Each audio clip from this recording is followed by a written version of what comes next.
According to the Gospel of Mark, Jesus had just spoken to the disciples for the third time about his impending death.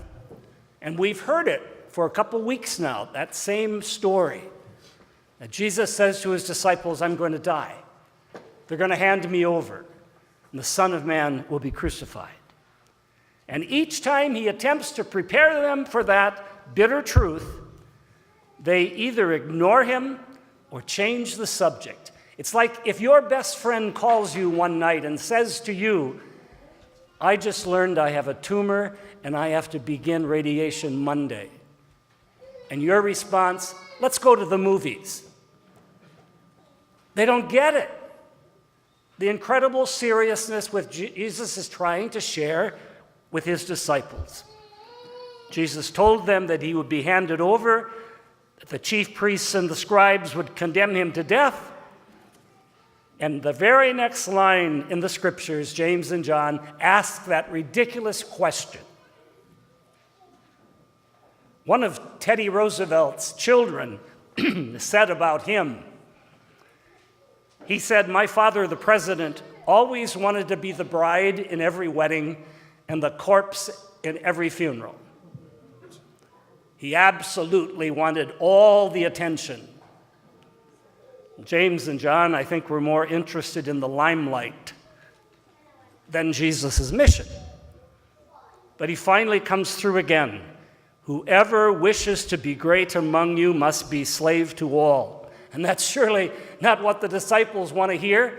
And I don't think consciously we even think in those terms, that we give totally or servant in God's name. Someone asked the late Leonard Bernstein, the celebrated orchestra conductor, what was the most difficult orchestra position to hire? Without hesitation, Bernstein said, it's second fiddle. He said, I can find plenty of people to play first violin and first French horn and first flute, but nobody wants to be the second flute, the second fiddle. And yet, he said, if we don't have a second, there's no harmony. There will be no music. That's a pretty powerful image, I think, We're called to somehow harmonize the gospel, that we work together. Jesus knew that service to others is first in the kingdom. And then he says, you will be first in the kingdom. There's a great story I heard years ago about a priest in central Nebraska on a very blizzardy night, winds howling, that he got a call at the rectory in his small parish. And it was one of his parishioners. He said, Father, my wife is very ill. Our family is surrounding her. We need to have you come to anoint her.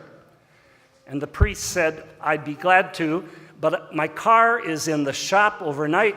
Can you come and get me?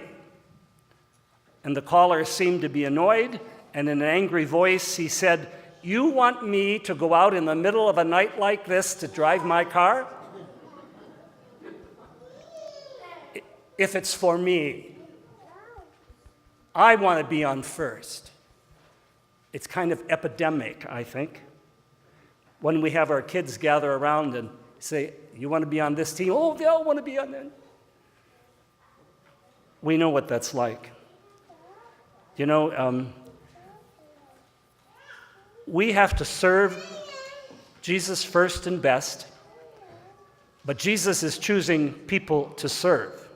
He's choosing people who are willing to drink from the cup that he drinks from and to be baptized in the waters which he was baptized.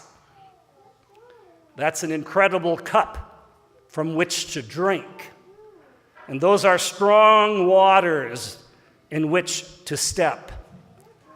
A drink from that cup can kill self-importance.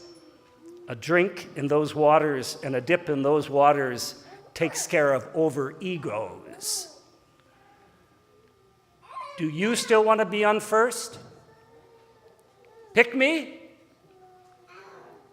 Jesus said, do you know what you are asking? Can you drink from the cup and be baptized in the water?